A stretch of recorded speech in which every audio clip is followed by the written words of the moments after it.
गर्मी में सांस ने निकाला घर से बहू ने बनाया मटकी का ठंडा घर। सूरजपुर गांव में इस साल गर्मी कहर ढा रही थी। उस दिन अचानक रामू और सीता अपने घर में खड़े थे। देखो रामू, मैंने तुम्हें जन्म नहीं दिया, मैं तुम्हारी सौतेली माँ हूँ। मैंने तुम्हारा पालन पोषण किया, तुम्हारी शादी कराई, लेकिन अब तुम इस घर में नहीं रह सकते अपनी पत्नी के साथ। ये घर मेरे नाम पर किया है तुम्हारे पिताजी ने मरते वक्त, तो तुम और अपनी पत्नी को लेकर यहाँ से चले जाओ। मैं मेरे बेटे और बहू के साथ यही रहना चाहती हूँ। अब मैं और तुम्हें नहीं पाल सकती। लेकिन माँ जी, मैं गर्भवती हूँ, मैं इस समय कहाँ जाऊंगी? और हमारा कोई घर भी नहीं है जहाँ हम जाके रह सके। आप तो जानते हैं कितनी गर्मी है बाहर। अगर मेरी तबीयत कुछ हो गई, मेरे बच्चे को कुछ हो गया, इसकी जिम्मेदारी हमारी नहीं, अपने पति से कहो अब तुम्हारे लिए कोई महल बनाए या कोई घर बनाए, वहां जाकर रहो। ये मेरे माँ का घर है, यहाँ अब तुम दोनों नहीं रह सकते। ये जमीन, ये घर हमारे नाम पर है, हमें किसी को भीख में नहीं दे सकते। तुम्हारे पति को हमने हमारे घर में रखा, वही बहुत है। अब तुम और तुम्हारा पति यहाँ से निकल जाओ। ये क्या बात कर रहे हो शामू? तुम मेरे छोटे भाई हो, भाभी से ऐसे बात कैसे कर सकते हो? हमने तुम्हें क्या कहा है? बस हम इस घर में रहना चाहते हैं कुछ दिन। अगर इस घर में कुछ दिन रह गए तो क्या फर्क पड़ेगा? अभी ये प्रेग्नेंट है, अगर इसे कुछ हो गया तो, मेरे बच्चे को कुछ हो गया तो, गर्मी बहुत है, ये गर्मी लोगों की जान ले रही है। अगर मेरी पत्नी को कुछ हो गया तो? मेरे पति से ऐसी बात कर रहे हो? हमारे एहसानों पे पलने वाले, तू आज मेरे पति से ऐसे बात करेगी? अगर मेरी सास नहीं होती तो तुझे इस घर में रखता कौन, पालता कौन? तेरी माँ तो मर गई तुझे पैदा करके, और अब हम पे ही ऊंची आवाज कर रहा है। निकल जा यहाँ से तेरी पत्नी को लेकर, हमें तेरी मनुष्य शक्ल नहीं देखनी। बहुत खा लिया इस घर का नमक, अब जाकर अपना खुद का घर बसाओ और हमें अपनी शक्ल मत दिखाओ।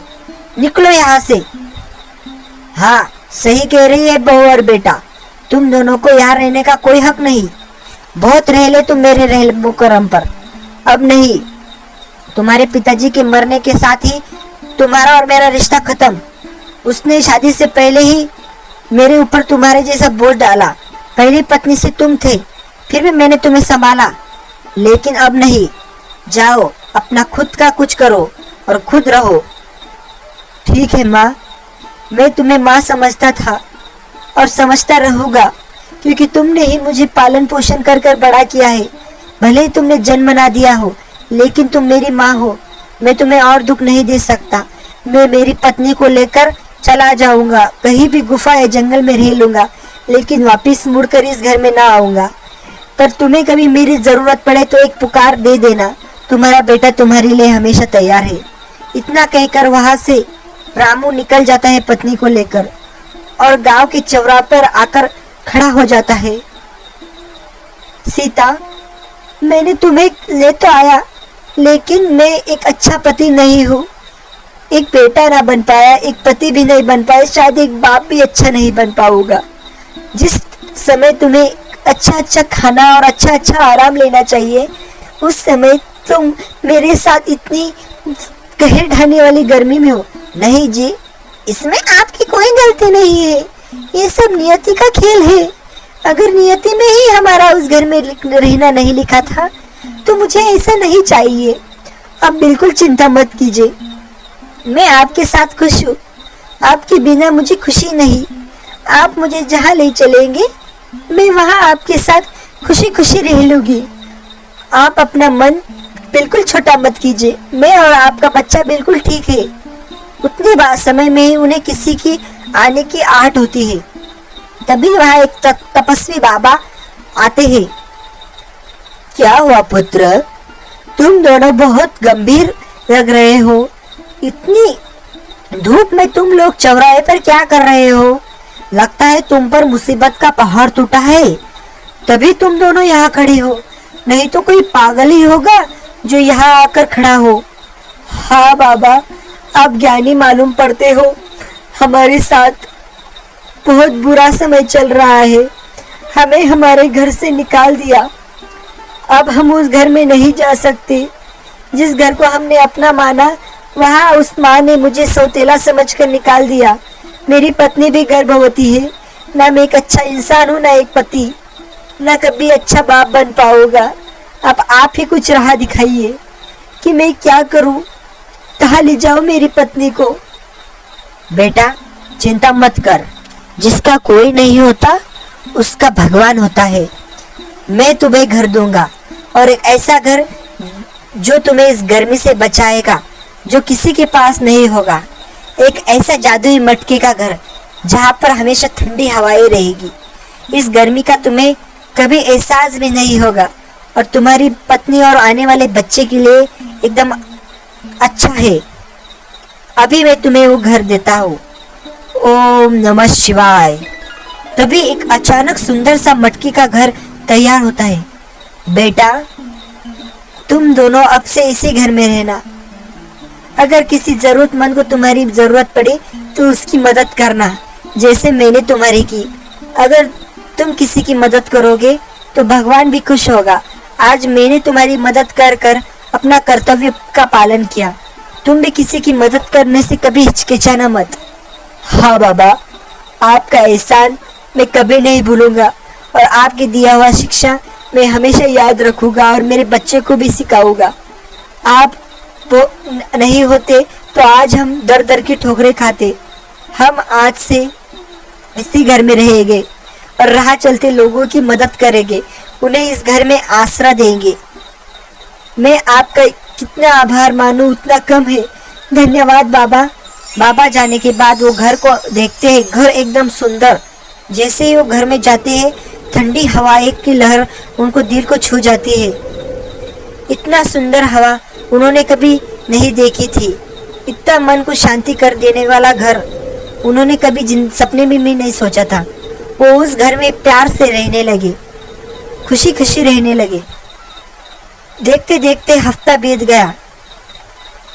क्या हुआ जी, आप कल से बहुत ही नाराज लग रहे हो? कोई चिंता है? आपकी तबीयत तो ठीक है ना? मुझे पता है आपको घर में माँ की याद आ रही होगी। चलो उनसे मिल के आते हैं। वो हमें अपना नहीं मानती, लेकिन हम उन्हें अपना मानते हैं। हाँ, मैं भी उन्हें बहुत ज़्यादा याद कर रहा हूँ। चलो उन्हें अपने साथ यही बुला लेते हैं। अगर वो हमारे साथ रहेंगी तो कितना अच्छा होगा।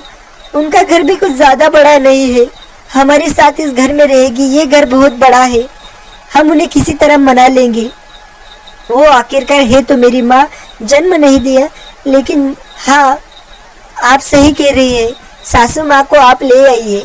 अगर वो नहीं होती तो आप नहीं होते, मुझे आप नहीं मिलते। मैं उनके आभारी रहूँगी। जल्दी से जाइए, उन्हें लेके आइए। अब हम तभी वो उनकी माँ को लेके आता है। माँ को घर में लाया था और वो बोला, माँ आज से आप और शामू और उसकी पत्नी यहीं पर हमारे साथ रहेंगे। हमें आपके बिना अच्छा नहीं लगता। ये घर बहुत बड़ा है और आलीशान है, लेकिन आपके बिना यहाँ सुकून नहीं मिलता। जब तक आपकी आवाज़ नहीं सुनते कानों को ठंडक नहीं मिलती। भले ही आप, हाँ माँ जी ये सही कह रहे हैं, हमें आपके आशीर्वाद की ज़रूरत है। भले ही आप हमें अपना नहीं मानते, लेकिन हम आपको दिल से अपना मानते हैं। आपका कोई बहाना नहीं चलेगा, हम आपका हर काम करेंगे। आपको कोई काम करने की ज़रूरत नहीं। आप बस यही हमारे साथ अपना आशीर्वाद बनाए हुए यही रहिए। बस इतनी सी हमारी आखिरी इच्छा है। हम नहीं नहीं, इतना प्यार मुझे मत दो। मैं इतने प्यार के काबिल नहीं हूँ। मैंने जो तुम दोनों के साथ किया, उसके बाद भी तुम दोनों का मेरे प्रति ये व्यवहार मैं सोच नहीं सकती। कहाँ फेरूंगी मैं अपने ये पाप? इतने सोने जैसे बेटे और बहू को छोड़ के मैंने घर से निकाल दिया। मेरी ही गलती थी। मैंने ही शामू के तुम्हारे खिलाफ कान भरे, इसलिए उसने तुम्हारे साथ बदतमीजी की। इसकी सजा तो मुझे मिलेगी, लेकिन तुम लोगों के साथ मैं आज से यही रहूंगी। रामू के साथ। तुम दोनों का प्यार देखकर मेरा पसीना पसीज गया। आज की बात तुम मेरे बेटे हो, उसके बाद सास और बेटे साथ में रहने लगे, एक खुशी खुशी परिवार की तरह, और उनके परिवार को कभी किसी की नजर नहीं